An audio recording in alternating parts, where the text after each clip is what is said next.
It's Bears and Packers Sunday at Soldier Field. Bryan Bulaga from Crystal Lake, local boy out of Iowa, played in a bunch of games in the series. He's only 35 years old. How about that? A millennial. Wait till you hear what he has to say about protection issues for Caleb Williams.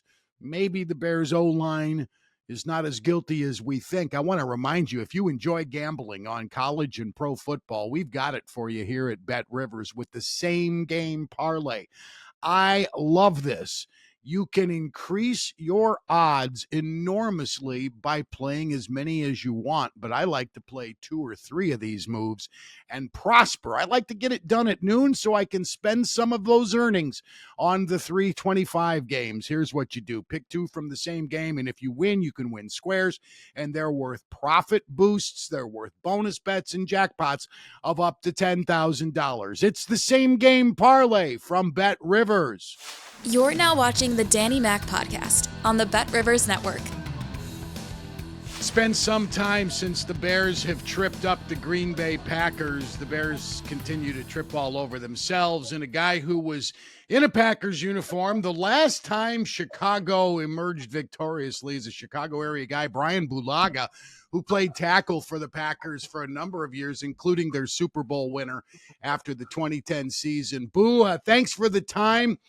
Man, it seems like a long time ago, because it has been since the Bears came out of this series a winner. Did you grow up a big Bears fan in the Crystal Lake, the McHenry County area? And is this tough for you to watch, if so?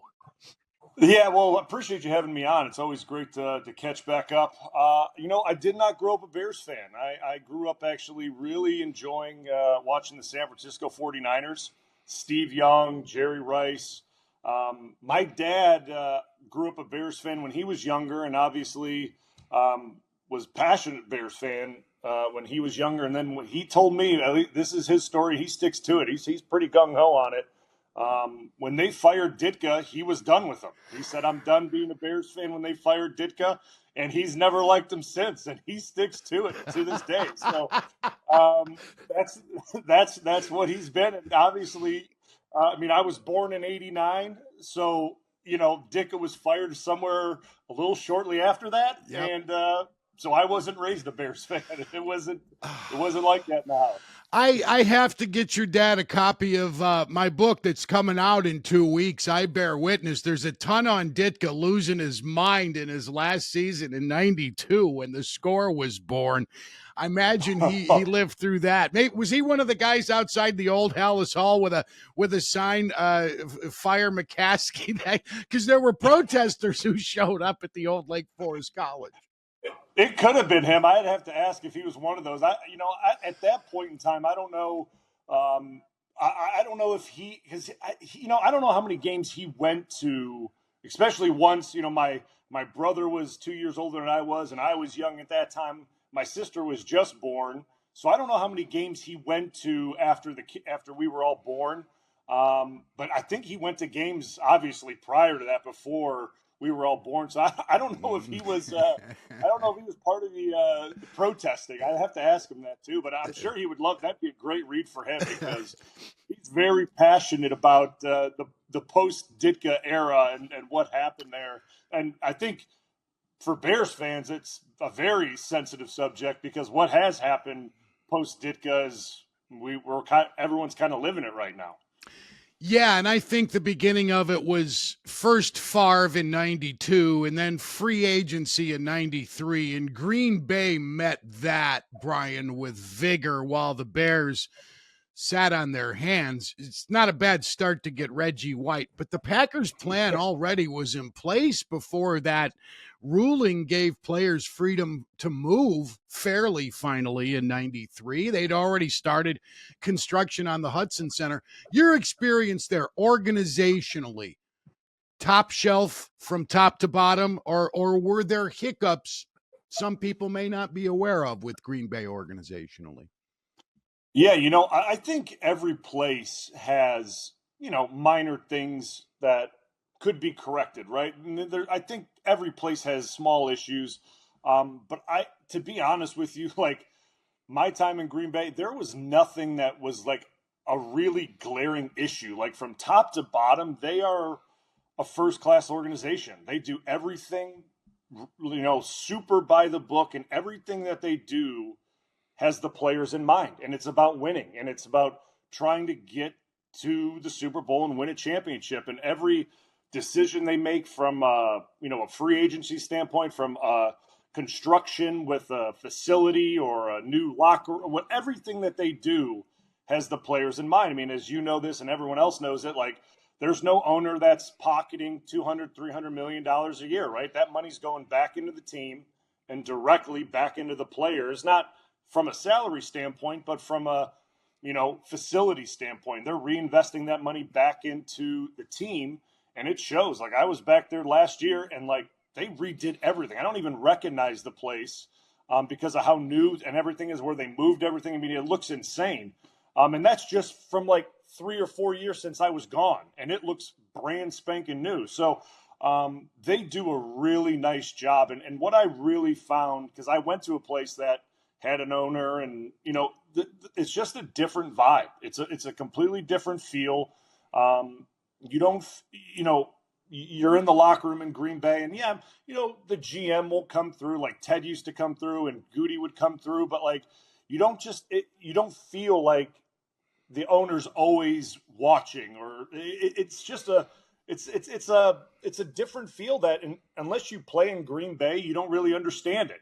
And it's hard to describe, but guys feel freed up. And that's really the best way I could describe it, because some guys, I've talked to guys obviously that have played all over the league, and some guys really, have relationships with some of the owners, and they think it's a good thing. And, obviously, you look at a lot of the quarterbacks, they have relationships with the owners and things like that. But a lot of the guys, low men's on the totem pole, they don't, right? And it impacts guys in different ways. And in Green Bay, you're looked at as, hey, do your job, you get rewarded based on how you play and how you perform. No bias based on how an owner looks at you. And I think guys appreciate that. And that's why Green Bay continues to kind of be where they're at, because there's no bias in this thing. It's, hey, how you perform is how you hang around. Mm-hmm.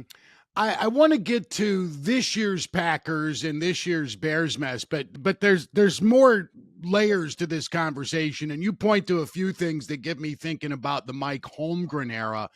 And some of the things that Holmgren did and things he said to me recently about his relationship with Ron Wolf was so good. Ron Wolf, he told me, would never draft a player I wasn't excited about. And you can't invest in a player emotionally if you're not excited about him. And they really did have a good symmetry together. And Ted Thompson with Mike McCarthy, and you mentioned Brian Gutekunst, the current GM. I mean, those are some rock star front office guys, if there is such a thing. And some really good head coaches. And despite what's happened at the tail end of Mike McCarthy's career here, I will defend that guy until my dying day, just predicated only on your rookie season of 2010, when you guys had all those injuries, went 10-6, went on the road and won 3 playoff games and won a Super Bowl. That's one of the best accomplishments any team can ever boast, I think. How about you? Oh, yeah, it was fantastic, and I have nothing but great things to say about Mike McCarthy. Like, a lot to the guy. He put trust in me as a rookie. I mean, I was a first-round pick, but he put a lot of trust in me to go play me at a position that I had never taken a snap at right tackle, and said, "Here you go." Tauscher got hurt, and I was out there doing it, and that takes a lot of trust, and I owe a lot to him, for giving me that opportunity. I know there's more that goes into it, but the head coach has to sign off on it at the end of the day. So, but you look at the way Green Bay does things, right? Like, Ron Wolf was there. Ted Thompson was an understudy to him that entire time, right? And Ted Thompson is in there, and Goody's an understudy to him the entire time. And that's why things continue to stay the same. They all learn from each other, and they're all different in certain ways, but they all learn kind of how this thing is supposed to look. And that's why, from head coach to head coach to head coach, they continue to have success, and they continue to bring in players that perform at such a high level, because they've all studied and they get kind of the way it's supposed to look. And obviously not every player you draft is going to hit, right? Like, that's this thing is like the biggest gamble ever, the NFL draft. Everyone knows that. But they do pretty good. Green Bay does pretty good, especially with like the second through fourth round picks. I feel like they do a really good job, which is some of the hardest picks to hit on. And that's just from, experience and scouting. And that's what all these guys started out as, especially, you look at Ted and you look at Goody. I mean, these guys, that's all they did. And they learned from, obviously Ron Wolf, and then Goody learned from Ted. And, they've had really good success there with that model, and they continue to do it. I laughed so hard at the Aaron Rodgers defenders near the end for him when they said, well, they never get a first-round wide receiver for him. So they should apologize for finding guys like Devontae Adams out of the first round and Jordy Nelson and just go on down the line. I mean, what a silly complaint. Packers fans have had very little to complain about despite the absence of NFL championships, a ton of North Division titles in the last 32 years and dominance over the Bears. All right, you're not angling for a coaching job or a broadcast job, so you've got nothing to protect, no reason to protect yourself politically, and your dad still hates the Bears because they fired Ditka. So what was the buzz? Give me some good buzz around the league amongst those of you who actually played the game about how bad Chicago was spiraling from Lovie Smith's transition into the awful Marc Trestman, John Fox, Matt Nagy era. Give me some good stuff. Come on. Yeah, I know there's something in that noggin of yours. Well, I'm going to be honest with you. When that move happened, it really shocked a lot of people, especially in Green Bay. Like, you know what I mean? Because, like, we looked at that as, like, you knew you were going against a Lovie Smith-led team, and, like, you knew what you were going to get. It was going to be a really tough game. You know the type of defense that was going to be played. You knew what they were going to do offensively and how it matched up against us. And you respected the game they played, right? And Lovie Smith, by what did he get fired after they went? What did they win? 9 games or 10 games, and he got fired? 10-6, something like that. Yeah, he went 10-6 and got fired. The same record Mike McCarthy went. We got to a Super. So like, it was very, shocking. And then the hire they made, they went to Trestman. Correct? Am I accurate on that? Yep. They went to Trestman, and no one really understood it. And then we kind of saw the style of play that happened afterwards, and that's when we knew that they were going to be on the wrong track for a while. Because when you go from a solid as a rock head coach that had that thing in the right place for a long time, very consistent, and then you change it up and go to a coach that I didn't know much about him at the time. I don't know if anyone really did. Didn't really have a track record that, say, a Lovie Smith had. And you see the play style that was going on, and it obviously wasn't working. And he was gone in 2 or 3 years, and you continue to move on like that. There's no stability in the organization. And instantly when you do that, you're setting yourself up for not just disappointment for 2 or 3 years, but like where we're at right now. Because you're just setting back the franchise, years and years and years down the line, because now you're drafting guys within those years that new coaches don't want. And it just continues to spiral. And that's kind of been the Bears' MO, unfortunately, right? Like that's where they've been. And I'm not trying to speak out of turn here, but it kind of seems like that's where this is heading right now, unfortunately, right? Like, again, it seems like that's where the current, coaching staff is headed. And it's unfortunate because I really believe that there's a lot of talent on this Bears team. Like, I look at them, I watch them. I think the quarterback has a lot of potential. I think the offensive weapons are very good. I think the defense is very good, but there's something not clicking. And when that's the case, they're going to move on from it. But then this process starts over again, right? And here we go again. And now a new staff comes in and they're going to move things around. And it's just very difficult. And it's not the wrong move to move on, but what does it do to the organization again? And that's where they've been, right? Like, and that's the bad part about it. But I think the biggest mistake, I mean, we could talk about Ditka. I mean, I was barely born. I didn't know what was going on when he got fired. But when they got rid of Lovie Smith, that was a big deal because I think that changed the trajectory of the franchise and not for the better. We'll just put it that way.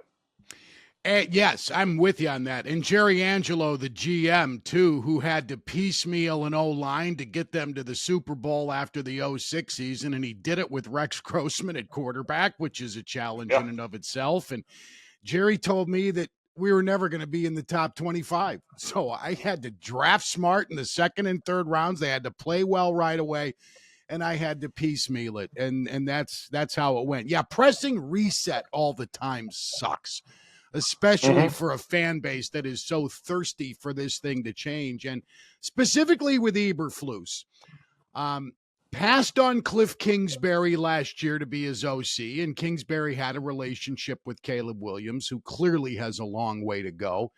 The O-line is in disarray, but it's not as bad, I don't think, as Williams has made it look, especially this past week in that 9-sack game against New England. He said 2 or 3 of them were on him, at least 4 of them. Get rid of the damn football, kid, and he's not doing that. So I'm with you. I think there's enough talent there for them to be a playoff game. 2 years ago when they hired Eberflus, they flew Dan Quinn in for the interview for the job in coach. I think Quinn is like 6'4". He's a large man, and he's about my age, so I know he's orthopedically challenged. That's just how it goes. They pissed off Bruce Arians a few years ago. They cannot get out of their own way. Yeah, I mean, I watched because I have that NFL Plus thing because I always go back and watch the Packers games after. Again, when I do my program on Mondays and Thursdays, and I break down the tape. So I went back and watched the Bears game from last week. I skimmed through it because, I knew I was going to be talking to a lot of Chicago media this week, and I wanted to understand what happened last week. When you see a 9-sack game, you want to have an understanding of what happened, right? Because I've been a part of a 7-sack game up in Seattle in 2013, the Fail Mary game. Like, I've been a part of some performances that you want to forget. Like I understand. And you hit it on the head. Like, not all of those were the offensive line, right? Like, I know that's always the first finger to get pointed at is the O-line, but not all of them are on the offensive line. And I think we've seen from Caleb Williams, I'm no QB expert, but he certainly still has that tendency like he did in college to hold it and try to create something that's not there. And you can't do that in the NFL because these guys are faster. They'll chase you down. The coverages are too complex, and these guys are too smart that if you hold it for 5-6 seconds, you're getting sacked. And right now, the way their offensive line is performing, you can't hold it for 5 or 6 seconds. They're not holding up for that long. Like, you got about 3 seconds, and you got to pull the trigger. And he's just currently not doing it right now. So, but at the same time, right, like going into this week against Green Bay's biggest struggle has been pass rush, right? Like they have not been able to create a pass rush with their front four all year. Like it's been their weak point, right? Like yes, they're creating turnovers like crazy in the secondary, but just a straight rush with their front four has been an issue. They've had to bring pressure to get that pass rush. So it'll be interesting to see if Green Bay can test the Bears front and see if they can create pressure because I think the Bears, there's no way they play the same way they did last week. There's just no way. I refuse to believe it. There's no way they do it again. So I think this is going to be a better performance than what we saw last week from Chicago. You know how many times I've lost money because some team was due?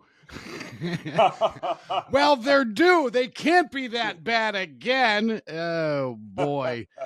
I try to be careful, Brian, because I think the older you get, the smarter you get, hopefully, and wisdom only comes through experience. And when I was a younger guy, when I was your age, I would be very reckless with commentaries on the air for the drama of it all. But I don't know if there's a greater insult you can throw at an athlete than not being willing to play when he can play. That said, this was a must-win game for the Bears this past week. Both offensive tackles missed with knee injuries that do not require surgery. Montez Sweat, who signed a $98 million deal, played 29 snaps, was caught off sides and gave gave the Patriots a much easier opportunity at a field goal to right before the half. He didn't suit up the week before. He's got a shin contusion. A shin contusion and knee strains are keeping some of their best players off the field. How do you feel about that? Yeah, like, you know, you kind of said it too. Like, it's hard to make commentary on other guys' situations, right? Like, I mean, I've had my fair share. Right, I've been hurt and I've been injured and I've played through a lot of things, and I always erred on the side of playing through just about everything I could, right? Like, the only way I couldn't or I wouldn't play is if something was to the point where I couldn't effectively do my job at about 65%. That's the way I always looked at it, right? And most of the time, those were knee injuries, right? Like, I mean, I've had both ACLs repaired. I've had meniscus taken out on, like, so I understand the whole gamut. I've torn the MCLs a bunch. But I don't know with those two guys what their situation is, right? Like, and the thing is, to have both guys down, like, yes, that is, I mean, that's really rare to have both tackles down at once. I don't ever remember having a time that Dave Bakhtiari and I were both out at once, or me and Chad Clifton were out at once. Like, I don't ever recall that happening. But I think I just have to take the guys for where they're at. Like, if a guy's too banged up to play, I have to trust that he can't go or he can't do his job effectively until they prove otherwise, right? Like, and I don't know these guys well enough. Like, I don't hear them talk the way you guys do. I don't understand, or I don't from a media standpoint, I don't hear them talk enough or hear them talk about their injury enough, if they even say anything about it, or I don't hear the coach talk about it, right? You can normally pick something up from the way a coach speaks about it. And so I can't make a judgment on it. All I know is that normally guys do everything they can to play. At least that's the way it was when I was in Green Bay. Guys would do literally anything to go out there and suit it up. At least and that was certainly the way I operated. It had to be to the point where, like, I could get Aaron killed if I went out there and played, because I can't move. So I just have to assume that they literally couldn't do their job effectively, and that's why they didn't play. But again, I don't know these guys. Yeah. You know what I'm saying? So it's hard for me to make a judgment, because, like, I just have to assume that they're too beat up, and that happens. But you know, you guys in Chicago know these guys way better than I would, because, like, it's just, I hear the guys in Green Bay talk a lot, like, and I listen to these guys in the locker room talk, and I hear, you know, LaFleur talk about injuries and things like that, and you can normally tell when a guy's close or he feels like he can push through it or something like that, and I don't know that about the two guys from Chicago, to be honest with you. I wouldn't know about it. Yeah, that's, you know, it's quite an indictment to suggest that about a player, but it's just the critical nature of the game just has to make you scratch your head, because, like you said, whatever it takes, anti-inflammatories, the cortisone, the pills, topicals, whatever it takes to suit up. You know, I hear Chad Clifton's name, and I always think of the Warren Sapp block on him after a turnover. Yeah. I don't think you were in the league yet, were you, when Sapp decleated him? Oh, man. Nope, I was not. I saw the video of it, and my gosh, man. He got up from that. It took a while, but what a wallop that was, and called for it was Sapp. I thought he got the head in front, but that started this wave toward defenselessness. You know what? Here's how you defend yourself, and as an offensive lineman, you appreciate this. Have your damn head on a swivel. That's how you defend yourself. You got to. If there's a pick, you got to have your head turning all the way. Like, you got to be just moving it around, man. Because, let's just be real. The D linemen are looking to pick you off. They just are. But like, Yes. interception, keep that head on a swivel. And thankfully for myself, like Aaron didn't throw too many. So like I didn't have to do too many of those, like tracking back on interceptions, because he was pretty good with the ball. Fortunately, Yeah. for us. How do you feel about how Aaron has evolved as a dude? Yeah, I mean, I think for at least for me personally, I can't say that anything how he is right now or what he said, and personally, like I don't think that anything is, it's not like I've noticed a different guy, like how he's been around me personally, like when we've been outside the building at O-line dinners or I've been at his house, seems like the same guy to me, right? Like, and I guess when we speak or when we have spoken in the past, we don't really talk too much about politics or things of that nature. It's not really something we discuss, I guess. We talk more about, family, especially my family, because, he's always been great to my kids, especially as we were, my kids were young and growing up, and we would go over to his house. Like, he's always been very interested in that. And obviously knows my wife as well. So we just never really talked about politics or things like that. And, he's always been, take us out to the Kentucky Derby and hang out and have fun there. So to be honest with you, like how he is now, like how he acts and what he says is, to me, it's just him being more comfortable with where he's at in life and where he's at as a professional. And he feels more confident that he can speak his mind. And to me, I'm good with it, because like, you don't want a guy to be uncomfortable in who he is, so to speak, right? Like you don't want him to have to hold stuff in if he's got an opinion. And in today's age, if someone's got an opinion, they're certainly allowed to say it. At least that's the way I feel. I know there's, especially in today's, I guess, climate of whatever we're in right now. Yeah. There's this thing's split down the middle, and everyone's got an opinion one way or another, and that's just the way this thing is, and that's okay. But to me, he's the same exact guy that, we weren't the closest of friends when I was a rookie, but from that point on, he's the same guy that I knew, back in Green Bay that he is now. I think he's now just a little more vocal and comfortable with, where he's at in his life. And to me, that's perfectly fine with me, at least in my opinion. All right. More power to him. So he can be one of the boys. I sense that about him. And I have no problems with some of the things he's done that have put people off. Let him fly his freak flag. If he wants to go on a darkness retreat or in microdose. Who am I to point fingers at him for that? Hey, Bryan, I'd love to keep going, but we're about out of time. I have to ask you about a narrative that is pushed by the NFL networks when they broadcast games, and people who don't know offensive and defensive line play, like 99% of sports talk show hosts, pick up on this and run with it. And that is how often a great pass rusher is double and triple teamed.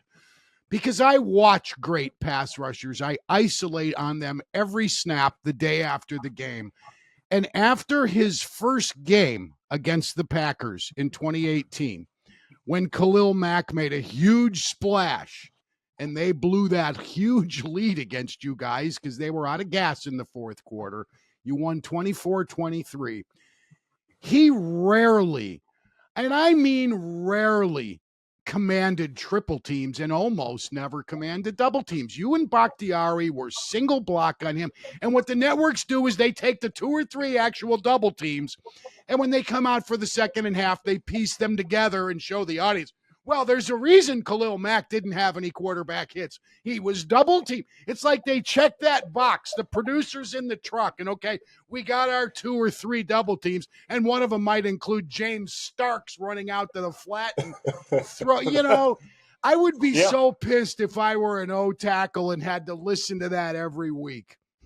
Yeah. I mean, listen, you're right. I mean, yes, there's always going to be, in certain situations, a built-in help, a chip or a thump or something like that, especially against premier guys like Khalil Mack or like an Aaron Donald or a Miles, or Watt. There's always going to be that help built in, right? Like that's the way this game goes.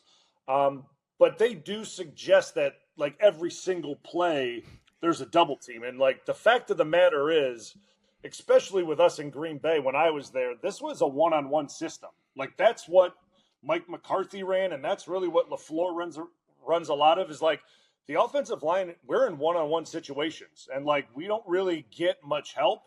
What the West Coast offense in its truest form is relying on is the receivers getting open and the linemen to win one-on-one, to have as many guys out in the route as you can, and the linemen to protect long enough for the receivers to get open. And that's the way McCarthy ran it, and that's the way LaFleur kind of runs it too. So there wasn't really that many bodies that we could double team Khalil Mack or guys like that. So, I mean, majority of the time, guys are one-on-one in islands, and that's just the way it goes. And they're very quick to highlight when an offensive lineman gets beat. They're very quick to show that. I mean, that's always, especially Sunday Night Football. They really like showing when a lineman gets beat. That's their favorite thing to do. In the NBC it little bubble thing that they like to do. But it's always funny, and it sounds like you actually really enjoy, watching line play. There's 60, well, on average, I think there's 63 or 4, offensive snaps a game in the NFL on average. And we'll say a D lineman, we'll say he has a sack and maybe 2 or 3 pressures a game. And the rest of the game, the offensive tackle is good, right? So for pretty much 90% of the game, the tackle plays a clean game. But in the eyes of everyone else, he gave up a sack. So that was a bad performance. But in reality, dude played pretty good. He actually had a good game. Yeah, he gave up a sack, but he won his blocks 90% of the time, but that gets overshadowed by the one sack that he gave up. And that's kind of where we're at from how we evaluate linemen or people that don't really look at it from the point of view of as a former player, or people that like yourself that really want to look at it from how difficult it is to look at how linemen play. It's not just like, oh, he gave up a sack, bad game. It's really more, it's more in depth than that. You got to look at how these things go. So, I think people want to learn more. I think they want to understand the position more and the ins and outs of it, because if you look at what happens up front, you can understand what's going to happen down the field so much more. And you can start to appreciate what happens downfield so much more, because if you just watch where the ball goes, and if you see these 30, 40-yard throws down the field, well, there's something that has to happen up front for that to happen. And when you start appreciating that, it makes you appreciate the throw even that much more. At least that's the way I always looked at it. Yeah, that's how I watch the football. Buddies say, how'd you see that? Because I wasn't watching the ball. Silly, I'm watching the game. I'm watching the real players. A guy who finally can get $10 million a year out of the Chargers at the end after all that, all those needles and all those surgeries. Bryan, a pleasure to catch up with you. Thanks a bunch. Don't swing too hard on the tee box if you get out this afternoon, all right? Save your lumbar spine. Appreciate that. Bryan Bulaga, the former Packer from Crystal Lake. He was 11-2 against the Bears in his NFL. Oh, check that, 12-2. They also won in the NFC Championship game. Forever I'll remember B.J. Rajay chugging into the end zone off of a Caleb Haney pick. Thanks very much to Randy Merkin, who sets up the guests for the Danny Mac podcast. My executive producer is Sam Michael. Adam Delavitt runs the show. More Bears Packers in the days ahead. Hopefully conversation soon with Leroy Butler from Pro Football's Hall of Fame and their broadcast crew. I'm Dan McNeil.